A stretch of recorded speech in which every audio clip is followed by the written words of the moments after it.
আসসালামু আলাইকুম প্রিয় শিক্ষার্থীবৃন্দ, কেমন আছেন আপনারা সবাই? আশা করি সবাই ভালো আছেন এবং সুস্থ আছেন।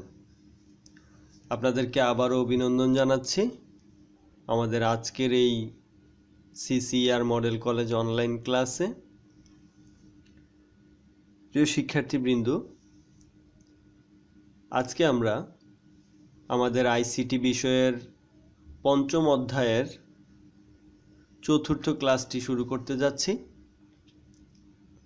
প্রিয় শিক্ষার্থীবৃন্দ, গত টিউটোরিয়ালে আমরা তিনটি সংখ্যার যোগফল নির্ণয়ের অ্যালগরিদমটা দেখেছিলাম এবং ফ্লোচার্ট তৈরি করার জন্য যেই সিম্বলগুলো ব্যবহৃত হয় সেগুলো আমরা দেখেছিলাম। যেমন এটি ছিল শুরু এবং শেষের জন্য, এই প্রতীকটি ছিল ইনপুট নেওয়ার জন্য অথবা আউটপুটের জন্য। তারপর এটি হচ্ছে প্রক্রিয়াকরণ প্রতীক, তারপর এটি সিদ্ধান্ত প্রতীক, তারপর এই প্রতীকটি হচ্ছে কানেক্টর, যেটি প্রোগ্রামের বিভিন্ন অংশকে প্রয়োজনে সংযুক্ত করে থাকে। তারপর এগুলো হচ্ছে প্রবাহ দিক, অর্থাৎ এগুলো প্রোগ্রামের প্রবাহের দিক নির্দেশ করে থাকে। প্রিয় শিক্ষার্থীবৃন্দ, এই প্রতীকগুলো হচ্ছে কোনো একটি প্রোগ্রাম তৈরি করার জন্য যে ফ্লোচার্ট তৈরি করা হয় সেই প্রোগ্রাম ফ্লোচার্টের ব্যবহৃত প্রতীক। তো এই প্রতীকগুলো ব্যবহার করে আমরা গত ক্লাসে যে তিনটি সংখ্যার যোগফল নির্ণয়ের অ্যালগরিদমটি দেখেছিলাম, এই যে অ্যালগরিদম, এই অ্যালগরিদমটির ফ্লোচার্ট তৈরি করব। সেজন্য আমরা অ্যালগরিদমের প্রতিটি স্টেপ যেভাবে রয়েছে ঠিক সেইভাবেই আমরা ফ্লোচার্টটা তৈরি করব। আমরা জানি ফ্লোচার্ট হচ্ছে অ্যালগরিদমটাকে চিত্রের মাধ্যমে প্রকাশ করা। তো অ্যালগরিদমটাতে আমরা দেখতে পাচ্ছি আমাদের প্রথম স্টেপ হচ্ছে স্টার্ট।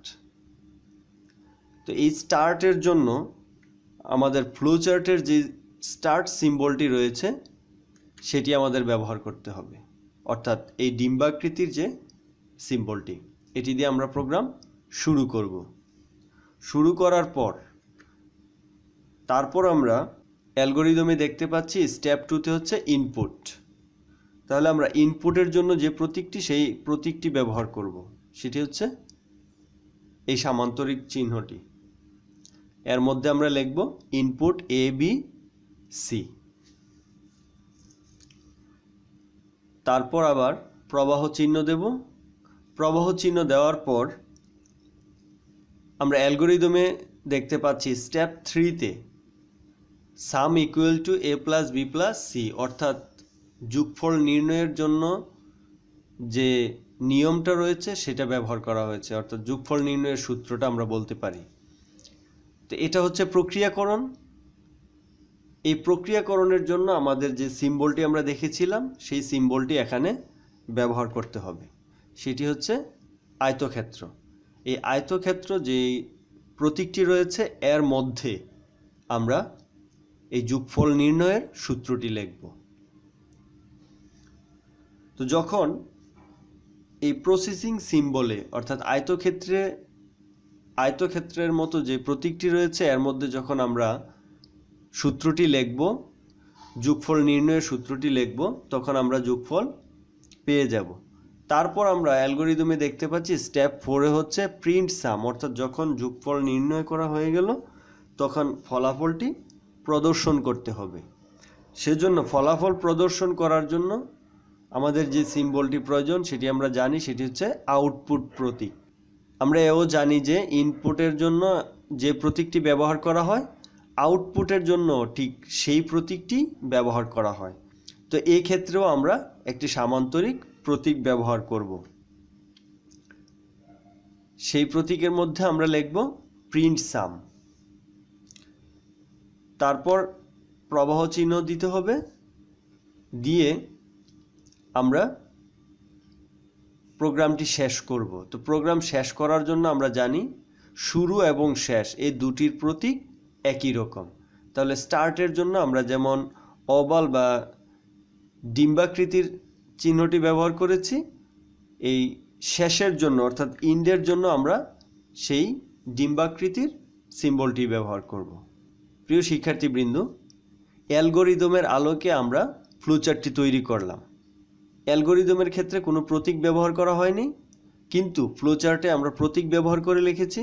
একটু যদি খেয়াল করেন তাহলে দেখতে পাচ্ছেন যে অ্যালগরিদমের স্টেপগুলো যেইভাবে আছে ঠিক সেইভাবে আমরা ব্যবহার করেছি, বাট কিছু প্রতীকের সাহায্যে। তো এটাই হচ্ছে মূলত কোনো একটি প্রোগ্রাম তৈরি করার জন্য ফ্লোচার্ট। আমরা যে কোনো প্রোগ্রাম তৈরি করতে এইভাবে করে প্রয়োজনীয় প্রতীকগুলো ব্যবহার করে আমরা ফ্লোচার্ট তৈরি করব। প্রিয় শিক্ষার্থীবৃন্দ, এখন আমরা দেখব এই ফ্লোচার্ট অনুযায়ী কিভাবে আমরা তিনটি সংখ্যার যোগফল নির্ণয়ের সি প্রোগ্রামটি তৈরি করতে পারি। তো এটি হচ্ছে আমাদের প্রোগ্রামের ফ্লোচার্ট। এই ফ্লোচার্ট অনুযায়ী আমরা সি প্রোগ্রাম তৈরি করব। এই সি প্রোগ্রাম তৈরি করার জন্য প্রথমে আমাদের একটি বেসিক স্ট্রাকচার তৈরি করে নিতে হবে। সি প্রোগ্রামের শুরুতে যে বেসিক স্ট্রাকচার রয়েছে সেটি হচ্ছে হ্যাশ ইনক্লুড অ্যাঙ্গেল ব্র্যাকেটের মধ্যে লিখতে হবে stdio.h। প্রিয় শিক্ষার্থীবৃন্দ, আপনাদের বোঝার স্বার্থে আমি বলে নিচ্ছি, আজকে আমি যে সি প্রোগ্রামটি আপনাদেরকে দেখাবো জাস্ট তিনটি সংখ্যার যোগফল নির্ণয়ের সি প্রোগ্রাম। প্রোগ্রামটি কি হবে আমি এই জিনিসটা আজকে আপনাদেরকে দেখাবো, কিন্তু প্রোগ্রামের যে বিভিন্ন অংশ রয়েছে, কোন অংশের কি কাজ, কেন আমাদেরকে এগুলো ব্যবহার করতে হবে, ডিটেলস আমি পরবর্তী টিউটোরিয়ালগুলোতে আলোচনা করব। আজকে আমি জাস্ট এই ফ্লোচার্টের আলোকে যে সি প্রোগ্রামটি তৈরি হওয়ার কথা আমি সেই সি প্রোগ্রামটি আপনাদেরকে দেখাবো।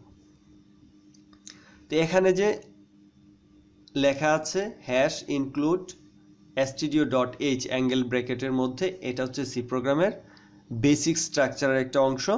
তারপর আমাদের লিখতে হবে মেইন এবং ফার্স্ট ব্র্যাকেট। এই দুটি জিনিস, এই দুটি লাইন হচ্ছে সি প্রোগ্রামের বেসিক স্ট্রাকচার। এগুলো আমাদেরকে অবশ্যই যে কোনো প্রোগ্রাম তৈরি করতে লিখতে হবে। তারপর আমরা একটি সেকেন্ড ব্র্যাকেট দেব, অর্থাৎ ওপেনিং সেকেন্ড ব্র্যাকেট দেওয়ার পর আমরা ইন্ট মানে হচ্ছে ইন্টিজার, অর্থাৎ কি ধরনের ডেটা নিয়ে আমরা কাজ করব সেটা উল্লেখ করে দিতে হবে। তো আমরা যে এ বি সি তিনটি সংখ্যা নিয়েছি, এই তিনটি সংখ্যা হবে পূর্ণ সংখ্যা, সেই জন্য আমরা এখানে ইন্ট অর্থাৎ ইন্টিজার ডেটা টাইপ ইউজ করেছি। তারপর হচ্ছে সাম। এখানে দেখতে পাচ্ছেন এই যে সাম, এ প্লাস বি প্লাস সি এই তিনটি সংখ্যা যোগ করে যোগফলটা রাখা হয়েছে সামে, সেজন্য এখানে আমাদের একটি সাম ভেরিয়েবল নিতে হচ্ছে। তাহলে এক্ষেত্রে ইন্ট অর্থাৎ ডেটা টাইপ ইন্টিজার লেখার পর এ বি সি তিনটি চলক আমরা ডিক্লেয়ার করলাম, করার পর সাম চলকটিও ডিক্লেয়ার করলাম, যেহেতু সামের মধ্যে আমরা এই তিনটি সংখ্যার যোগফল রাখব। তো এই ক্ষেত্রে আমাদের ভেরিয়েবল ডিক্লারেশন কমপ্লিট হয়েছে, সেজন্য এখানে আমরা একটি সেমিকোলন দিয়ে শেষ করে দেব। তারপরে আমাদের লিখতে হবে প্রিন্টএফ ফার্স্ট ব্র্যাকেটের মধ্যে আমরা কি চাই সেই জিনিসটা লিখতে হবে। তো যেহেতু আমরা তিনটি সংখ্যার যোগফল নির্ণয় করতে যাচ্ছি, সেক্ষেত্রে আমাদেরকে তিনটি সংখ্যা নিতে হবে, সেজন্য আমরা বলে দিচ্ছি এন্টার দ্য 3 নাম্বারস, অর্থাৎ তিনটি সংখ্যা ইনপুট দেওয়ার জন্য বলছি। প্রিয় শিক্ষার্থীবৃন্দ, আমি আবারও বলছি, এই প্রোগ্রামটি দেখে আপনাদের অনেকের অনেক ধরনের প্রশ্ন জাগবে, অনেক কিছু আপনারা বুঝবেন না, তবে আমি নেক্সট টিউটোরিয়ালগুলোতে এই প্রত্যেকটা বিষয় সম্পর্কে আলোচনা করব। কেন এই প্রিন্টএফ ব্যবহার করা হচ্ছে, কেনই বা আমরা তিনটি সংখ্যা চাচ্ছি, এই জিনিসগুলো ডিটেলস আলোচনা করব। তো এখানে বলা হচ্ছে এন্টার দ্য 3 নাম্বারস, অর্থাৎ তিনটি সংখ্যা ইনপুট দেওয়ার কথা বলা হচ্ছে। এ বি সি এর যে ভ্যালু, সেই ভ্যালুটা ইনপুট দেওয়ার কথা বলা হচ্ছে। তারপর যখন ইউজার 3টি সংখ্যা প্রেস করবে, সেই সংখ্যাগুলোকে মেমোরিতে সঠিকভাবে স্টোর করার জন্য তাদের নির্দিষ্ট যে অ্যাড্রেস রয়েছে সেই অ্যাড্রেসে রাখার জন্য আমাদেরকে স্ক্যানএফ দিয়ে এই পদ্ধতিটা অবলম্বন করতে হবে। অর্থাৎ %d যেহেতু 3টি সংখ্যা সেজন্য 3টি %d হয়েছে। তারপর $a, $b এবং $c এটা লিখতে হবে। লেখার পর আমাদেরকে এই সূত্রটা লিখতে হবে, অর্থাৎ এই যে প্রসেসিং সাইনটা আছে, সাম equal two a plus b plus c লিখে সেমিকোলন দিতে হবে। তো যখন আমরা এইটা লিখব তখন সামের মধ্যে এই 3টার যোগফল জমা হয়ে যাবে। জমা হওয়ার পর আমাদের কাজ হচ্ছে, আমরা ফ্লোচার্টে দেখতে পাচ্ছি, ফলাফল প্রদর্শন করা, অর্থাৎ প্রিন্ট করে দেওয়া। তো এখানে আমরা প্রিন্টএফের মাঝখানে লিখেছি the some is equal to %d, যেহেতু ইন্টেজার টাইপের ডেটা, সামের ডেটা টাইপ হচ্ছে ইন্টেজার, সেই জন্য আমরা %d দিয়েছি এবং এখানে ভেরিয়েবলটি লিখে দিয়েছি যেই ভেরিয়েবলের মানটি প্রিন্ট করা হবে। তারপর ক্লোজিং সেকেন্ড ব্র্যাকেট, অর্থাৎ আমরা যে এই ইন্ড দেখতে পাচ্ছি, এই ইন্ডের জন্য সেই প্রোগ্রামে এই যে ক্লোজিং সেকেন্ড ব্র্যাকেটটি ব্যবহার করা হয়।